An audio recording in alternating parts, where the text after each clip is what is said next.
Channel. सो सुबह मैं 5 बजे उठ गई थी एंड 6 बजे अपने डेस्क पे आ गई थी। सबसे पहले मैं टास्क राइटिंग कर रही थी। मुझे करना था पहले जूलॉजी का लेक्चर। सेकंड स्लॉट में मुझे यकीन बैच का लेक्चर करना था क्योंकि मैंने कब से किया नहीं ये यकीन बैच का लेक्चर।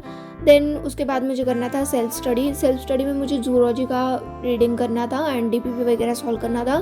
देन उसके बाद मुझे करना था अगेन लेक्चर करना था मुझे लाइव लेक्चर जूलॉजी का ही। एंड फिर उसके बाद मुझे यकीन बैच का और एक लेक्चर करना था। So that was my whole plan for the day. So सबसे पहले तो मैंने जूलॉजी के लेक्चर के साथ स्टार्ट कर दिया था। जूलॉजी का लेक्चर 1 आवर एंड 45 मिनट्स का ही था जो उतने टाइम में मेरा ख़त्म हो चुका था।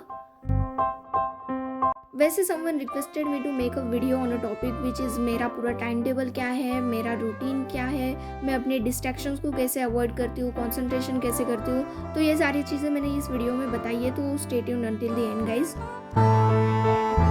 और अब अगली नीट तो तुम्हारी ही है, ये सुनने के लिए तैयार हो जाओ क्योंकि सच में अब अगली नीट हमारी ही है। साथ ही साथ बोर्ड्स भी आ रहे हैं एंड कुछ स्टूडेंट्स को तो ये भी नहीं पता है कि बोर्ड्स के लिए प्रिपेयर कैसे करना है एंड इसी वजह से उनका बर्डन डबल हो जाता है। लेकिन मुझे क्या, मैं तो यूज़ करती हूँ ओसवाल बुक्स की CBSE क्वेश्चन बैंक, जो कि मेरे लिए बहुत ज़्यादा हेल्पफुल होती है।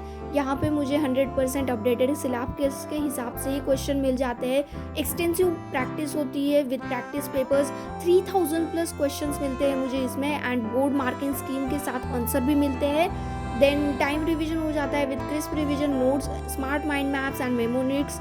सो बहुत ज़्यादा हेल्पफुल होता है। क्लियरिटी इससे मेरी 100% हो जाती है just because of those diagrams end of course यार, अगर क्वेश्चन प्रैक्टिस कर रहे हैं हम, जितनी ज़्यादा क्वेश्चन प्रैक्टिस करते हैं उतना ज़्यादा क्लियरिफिकेशन होता है। So this is really very helpful for me. Specifically it's not Oswal publication, it's Oswal book. Oswal publication नाम का भी एक बुक पब्लिकेशन है लेकिन वो अलग है and Oswal book is different. मैं ही बुक यूज़ करती हूँ, वो ओसवाल बुक्स की होती है। सो अगर आपको बुक्स चाहिए तो चेकआउट माई डिस्क्रिप्शन, वहाँ पे मैंने लिंक दे दी है, आप वहाँ से बाय कर सकते हो। तो चलो फिर बात करते हैं आज के यूनिक Q&A की। वैसे यूनिक Q&A तो नहीं कह सकते क्योंकि बहुत ज़्यादा क्वेश्चंस है, लेकिन मैं सारे क्वेश्चंस के आंसर आज नहीं दे पाऊंगी। सो बाकी के क्वेश्चन के आंसर मैं पार्ट 2 में दूंगी। सो पार्ट 1 के बारे में बात करते हैं, मेरा डेली रूटीन क्या है। सो सबसे पहले तो मैं सुबह उठ जाती हूँ 5 बजे। 6 से 8 बजे तक का मेरा एक स्लॉट होता है and 8 to 9 it's my break. 9 to 11 का एक स्लॉट होता है एंड 11 to 12 मेरा ब्रेक होता है। 12 to 1:30 मेरा एक स्लॉट होता है एंड देन उसके बाद मैं सीधा 4 बजे तक का ब्रेक ले लेती हूँ। उसके बाद मैं अपने लेक्चर टाइमिंग के हिसाब से ही करती हूँ। हाँ, मैं भले ही उन स्लॉट में लेक्चर करूँ ये इम्पॉर्टेंट नहीं है, लेकिन मैं अगर उन स्लॉट्स में स्टडी भी कर रही हूँ, सेल्फ स्टडी भी कर रही हूँ, तो भी मेरे स्लॉट लेक्चर के टाइम के हिसाब से ही होते हैं एंड 8 बजे मेरा डे ख़त्म हो जाता है। नाउ मोस्ट ऑफ द लोग मेरा टाइम टेबल इस वजह से पूछ रहे थे क्योंकि उनको मेरा टाइम टेबल फॉलो करना था। सो सी यार, हर किसी का एक पर्सनल रूटीन होता है। So I will advise you to follow your time table. आप आपके हिसाब से बना सकते हो time table. You don't need anyone to make time table for yourself. So I will suggest you guys कि आप आपका खुद का टाइम टेबल बनाओ, क्योंकि मुझे पता है मैं 2 घंटे एक साथ पढ़ सकती हूँ, लेकिन कोई लोग ज़्यादा भी पढ़ सकते हैं। Just like my one of the senior, वो 3 3 घंटे एक साथ पढ़ लेते हैं, लेकिन मेरे लिए 2 hours is the maximum limit. So आप आपके हिसाब से भी बना सकते हो। सो ये आज के क्वेश्चन का आंसर था, बाकी क्वेश्चंस नेक्स्ट वीडियो में। एक बच्चा पूछ रहा है एप्स क्या होते हैं, तो एप्स क्या होते हैं ये आपका होमवर्क आप करके आओ। एप्स क्या होते हैं भाई?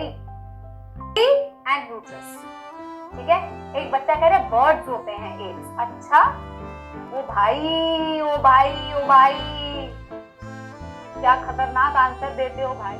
तो लास्ट वाले स्लॉट में तो मुझे करना था यकीन बैच का लेक्चर, लेकिन अनफॉर्चुनेटली मैं वो नहीं कर पाई थी क्योंकि जो फर्स्ट स्लॉट था मेरा सेल्फ स्टडी वाला, उसमें मुझे NCERT reading, notes reading and DPP तीनों करना था, लेकिन उस स्लॉट में मैं सिर्फ NCERT रीडिंग ही कर पाई थी। सो लास्ट वाले स्लॉट में मैं कर रही थी नोट्स रीडिंग। नोट्स रीडिंग करने में मुझे अराउंड 1 hour and 20 minutes लगे थे अप्रोक्सीमेटली एंड उसके बाद मैंने DPP भी सॉल्व किया था। जैसे मैंने लास्ट वीडियो बहुत ज़्यादा लेट डाला था एंड इसी वजह से यूट्यूब मेरा वीडियो रिकमेंड ही नहीं कर रहा है। सो अगर आपने वो वीडियो अभी तक देखा नहीं है तो please check it out and subscribe भी कर लिया करो यार। वैसे यहाँ पे मैं कर रही थी जूलॉजी की डीपीपी सॉल्विंग एंड मैं डीपीपी कभी भी ना एक एक सॉल्व नहीं करती हूँ, 3-4 एक ही साथ सॉल्व कर लेती हूँ। तो सारी तो मैंने रिकॉर्ड नहीं की थी, लेकिन ये लास्ट वाली डीपीपी है एंड इसमें मेरा स्कोर अराउंड 43 आउट ऑफ 48 था। So my total study time was 8 hour and 40 minutes and yeah that was it for today guys. मिलती हूँ मैं आपसे नेक्स्ट व्लॉग में, तब तक के लिए bye bye, take care and description check out करना मत भूलना।